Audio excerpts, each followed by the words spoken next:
ஷே விஷ்ணு பிரமா நீதிமன்றத்தில் கேட்டுக்கோப்பா 3 தலைச்சக்கரத்தை வச்சு நீதிமன்றம் கோர்ட்டில் வழக்கு ஓடுது. பத்திர டாக்குமெண்ட்ஸ்லேயே 3 தலைச்சக்கரம், காகித பேப்பர் 3 தலைச்சக்கரம் எல்லாம் அசிங்கம் பண்ணி வெளியில் உள்ளே வச்சு உட்காந்து கூவ மாதிரி ஆடுதான் வெளியில். தப்பு செஞ்ச கணக்கு இப்போ மந்திரத்தால் பத்திரத்தை கட்டிட்டார்.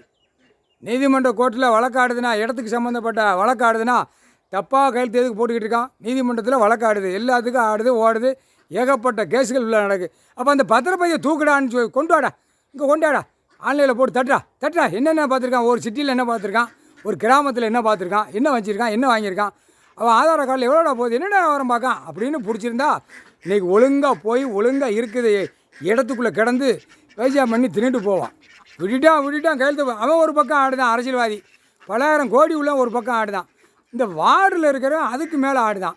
அனைத்தும் ஆட்டத்தை ரெக்கை விரித்து போட்டு ஆடுதான். பூமி இங்கே இடக்கு இதை போடுறா, அந்த கட்டடத்தை போடுறா, அங்கே போடுறா, இங்கே போடுறா, அங்கே இடத்த வாங்குடா, அந்த கரண்ட் மின்சாரத்துக்கு என்னென்ன போடுறோம் வாங்குடா, எல்லாம் போடுறா இத்தனை நேரம் இந்த பேப்பர் அப்படின்னு போடுறதா கணக்கை உள்ளே வந்துடும். ஒரு பத்திரப்பதிவு, ஒரு ஆதார கார்டில் எல்லாமே வந்துடும். அதை ஏன்ப்பா செக் பண்ணலை? நீதிமன்ற கோர்ட்டில் செக் பண்ணணும். உங்களுக்கு எல்லாம் செக் பண்ணுறதுக்கு எல்லா ரைட்ஸும் இருக்குது, எல்லாம் இருக்குது. இவன் வழக்கு சேர்த்து வச்ச வழக்குக்கு மட்டும் உள்ளே ஓட முடியுமா? வெளியில் அழிக்கும். அதுக்குத்தான் பத்திரப்பதிவு, பத்திர பேப்பரு எல்லாம் விற்கிறது எல்லாம் மந்திரத்தால் கட்டிட்டார். கணக்கு பிடிக்கல 2ஆம் நம்பர் தான் உள்ளே வரும். நடு ரோட்டில் சட்டியை போட்டு நடு ரோட்டில் மின்னுமா சைடு எல்லாமே இராணுவ முப்போட நிற்பான். ரோட்டில் அரசியல்வாதி போட்ட ரோட்டில் கூட்டிகிட்டு போவான். அதில் அரசியல்வாதி உள்ளே வருவான், அப்படியே ஜட்டியோடு போட்டு கொடுப்பார். தண்டனை ஏழை எளிய மக்கள் விவசாயம் பண்ணுறவன் உழைச்சி சாப்பிடுதான் ரோட்டில் நிற்பான், பார்ப்பான். இதுதான் 2ஆம் நம்பர் வியாபாரமா, அதான் கடவுள் கூட்டு போகிறாரு அப்படிமா. அப்போ கடவுளுக்கெல்லாம் கண்ணு தெரியுது அப்படிமா. 2ஆம் நம்பர் வியாபாரம் பார்க்குறது, பூமி அழிக்கிறது எல்லாம் அனைத்தும் கடவுள் போட்டிருக்காரு. ஆனால் இதுதான் 2ஆம் நம்பர் வியாபாரமா, அதுதான் ஆண்டவன் கடவுள் ஐயோ ரோட்டில் சட்டியோட கூட்டு போகிறாரு. அப்போ தான் அந்த தண்டனைக்குள்ள கணக்கு வரையில். அப்போ இவனுக்கு என்ன யோசனை வரும்? இந்த பேப்பருக்கு நம்ம ஆடணும், நமக்கு ஆண்டவன் பூமியில் சட்டியோடு கூட்டு போகிறாரு, சட்டி போட்டு கூட்டு போகிறாரு. அப்போ பக்கத்து வீட்டில் சொல்லுவான், ஓம் புரிச்சன் 2ஆம் நம்பர் வியாபாரம் பார்த்தானாங்க, மவனை ஓம் புரிச்சனை எல்லாம் சட்டியோட கூட்டு போகிறாங்க ரோட்டில் அப்படிம்பா.